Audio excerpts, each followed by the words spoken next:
This is a reading from the poem of the Man God by Maria Valtorta, Volume 5, Episode 583. The Sabbath before the entry into Jerusalem. Pilgrims and Judaeans at Bethany. It was written on the 27th of March, 1947. Love and hatred urge many pilgrims to have gathered in Jerusalem, as well as many inhabitants of Jerusalem, to come to Bethany without awaiting that the sunset is over.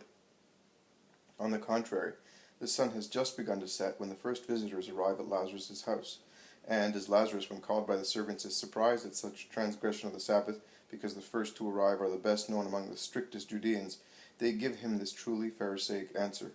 From the sheep gate we could no longer see the sun's disk, so we set off, thinking that we would certainly not exceed the prescribed distance before the sun had set behind the temple domes. An ironical smile appears on Lazarus' thin face, because he is healthy and handsome, but he is certainly not fat, and he replies to them kindly, but lightly sarcastically, "And what do you want to see?" The master respects his Sabbath, and he is resting, and in order to consider that the rest has ended, he is not satisfied with just not seeing the sun's disk, but he waits until the last sunbeam disappears to say, "The Sabbath is over." We know that he is perfect, we know, but if we had made a mistake, that is another reason for seeing him, only for a moment, so that he may absolve us. I am sorry, but I cannot. The master is tired and resting. I will not disturb him. But more people come. They are pilgrims from everywhere who beg and insist on seeing Jesus. Hebrews are mingled with Gentiles, and proselytes with the latter. They watch and scan Lazarus as if he were something unreal, and Lazarus puts up with the annoyance of such unsought celebrity, replying patiently to those who ask him questions, but he does not order the servants to open the gate. "Are you the man raised from the dead?" asks one who by his appearance is certainly of mixed race, because he is only the typical rather big hooked nose of the Jews, whereas his accent and the style of his garments indicate that he is a foreigner. "I am to give glory to God who raised me from the dead, to make me a servant of his Messiah." "But was it true death?" ask other people. Ask those Jewish notables. They came to my funeral, and many were present at my resurrection. "But what did you feel? Where were you? What do you remember? When you became alive again, what happened to you? How did he raise you? Is it not possible to see the sepulchre where you were? What did you die of?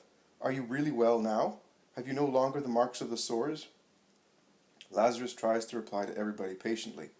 But if it is easy for him to say that he is really well, and that also the marks of the sores have disappeared by now, in the months that have elapsed since he was raised from the dead, he cannot say what he felt, and how he was raised, and he replies, "I do not know. I found myself alive in my garden, among my servants and sisters. When I was freed of the shroud, I saw the sun, the light. I was hungry. I had some food. I enjoyed life and the great love the Rabbi had for me. Those who were present know the rest better than I do.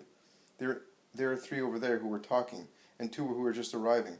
The latter are John and Eleazar, the members of the Sanhedrin, whereas the three talking to one another are two scribes and a Pharisee whom I have in fact seen at Lazarus' resurrection, but whose names I do not remember. They will not speak to us because we are Gentiles. As you are Judeans, you can go and ask them. And you, show us the sepulchre where you were." They could not be more insistent. Lazarus makes up his mind. He says something to the servants. Then he addresses the crowd. "Go along that road that runs between this house and the other one of mine. I will come and meet you, to take you to the sepulchre, although there is nothing to be seen except an opening in the layer of rock." "It does not matter. Let us go." "Lazarus, stop. Can we come as well? Or are we forbidden what strangers are allowed?" asks a scribe. "No, Archelaus, you may come, if you do not think that you will be contaminated by approaching a sepulchre." "It will not contaminate us, because there is no dead body in it. But there was one for 4 days. One is considered unclean for much less in Israel. You say that one is unclean when one's garment just grazes someone who has touched a corpse, and my sepulchre still puffs whiffs of death, although it has been open for such a long time. It does not matter. We will purify ourselves." Lazarus looks at John and Eleazar, the two Pharisees, and says to them, "Are you coming as well?" "Yes, we are." Lazarus goes quickly towards the side delimited by hedges as tall and as thick as walls, and he opens a gate enclosed in on one of them, and he looks along the road leading to Simon's house, beckoning those who are waiting to come forward. He leads them towards the sepulchre. Rose bushes in bloom are arched over the entrance, but are not sufficient to suppress the horror emanating from an open tomb. On the slanting rock under the flowery arch one can read the words, "Lazarus, come out."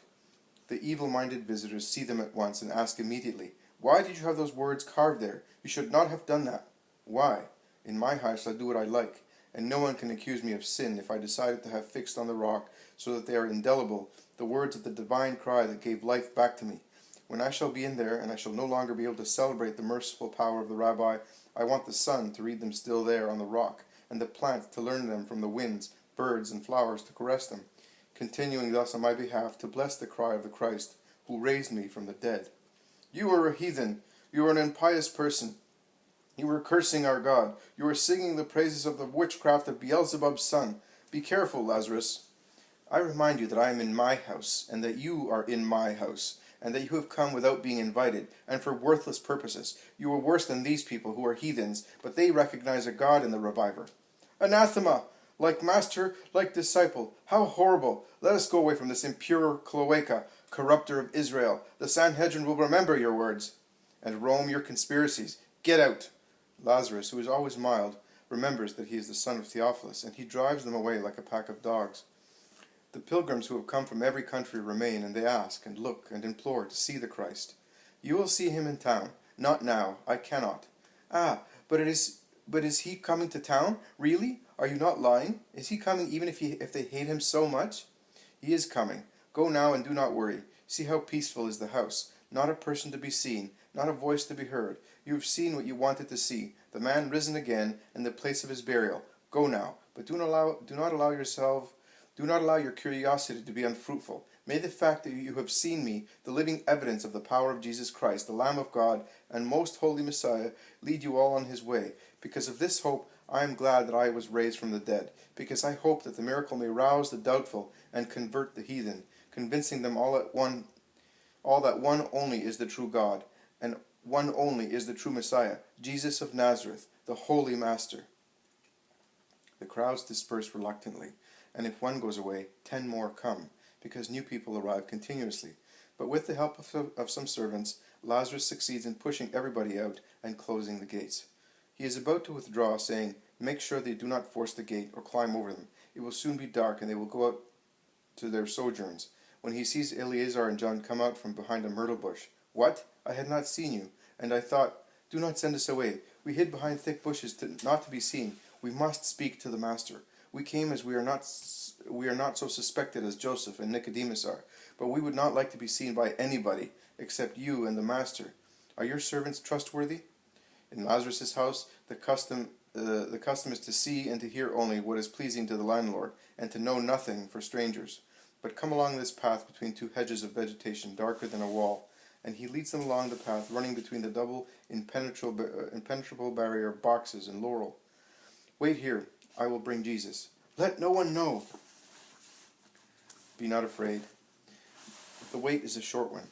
Jesus, all white in his linen tunic, soon appears on the path, darkened by the intertwined branches, and Lazarus stops at the end of the path, as if he were on guard, or out of prudence. But Eleazar says to him, or rather beckons to him, "Come here." Lazarus approaches them while Jesus greets the two who pay their deep respect to him. "Master, and you, Lazarus, listen. As soon as the news spread that you had come and were here, the Sanhedrin met in Caiaphas' house. Everything they do is abusive, and they have decided, do not entertain illusions, Master. Be wary, Lazarus. Do not let the feigned peace or the apparent somnolence of the Sanhedrin deceive you. It is all pretense, Master, a simulation, to attract you and capture you without the crowds getting excited and preparing to defend you. Your fate has been decided, and the decree will not be changed. Whether tomorrow or in a year's time, it will be accomplished. The Sanhedrin never forgets its revenges. They wait. They know how to wait for the favorable opportunity. Then, and you too, Lazarus, they want to get rid of you, capture you, and suppress you, because through your fault too many are leaving them to follow the Master. As you said with the right word, you are the evidence of his power, and they want to destroy it. The crowds soon forget, and they are aware of that. Once you and the Rabbi disappear, many passions will die down. "No, Eleazar, they will blaze up," says Jesus. "Oh, Master, but what will happen if you are dead? To what avail will faith in you blaze up, even if that were to happen, if you are dead? I was hoping to be able to tell you only one happy thing, and invite you. My wife will soon give birth to the son who is thriving through your justice, as you brought peace again to 2 stormy hearts. He will be born by Pentecost. I would like to ask you to come and bless him. If you enter under my roof, no misfortune will ever be in it," says John the Pharisee. I give you my blessing now. Ah, you do not want to come to me. You do not believe that I am loyal. I am, Master. God sees me. I know. The fact is that I shall no longer be with you at Pentecost. But the boy will be born in the country house. I know, but I shall not be there. And yet you, your wife, the unborn child, the children you already have, are blessed by me. Thank you for coming. Go now. Take them along the path beyond Simon's house so that they may not be seen. I am going back to the house. Peace to you.